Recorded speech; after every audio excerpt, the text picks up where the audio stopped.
Samantalang, nung ginamit natin yung angle grinder, pumalo siya ng 3.5, 3.6. Times 10 na yun. Bakit po? Ganito kasi mag-count yung amperes mo times yung volts. So, 32 amperes ang ginamit mo ron. Anong ginamit mong volts? 220. I-times mo yun. Ilan yun? 7,040 watts. Ang paniningil ng mga company ng kuryente ay per kilowatt. Ang per kilowatts po, yun ay 1,000 watts. Ilang watts yung ating gagastusin doon sa welding machine pag yun ang gagamitin mo? 7 kilowatts yun. So, 7 kilowatts times sa Pilipinas ay average na po ang 10 pesos per kilowatt. So, sa isang oras, pag yun ang gamit mo, yung iyong welding machine na pangkat, 70 pesos ang babayaran mo. Pero pag dito ka naman sa angle grinder, unang-una ang pagkakaiba, putol agad. Yung gagastusin mo, 3.5 amperes. That means 3.5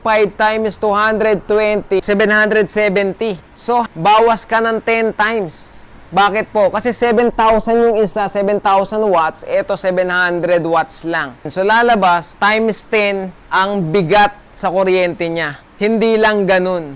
Bakit po? Kasi nung pinutol natin yung bakal sa pamamagitan ng angle grinder, ang bilis lang. Nung pinutol natin yung bakal sa pamamagitan ng welding machine, ang tagal.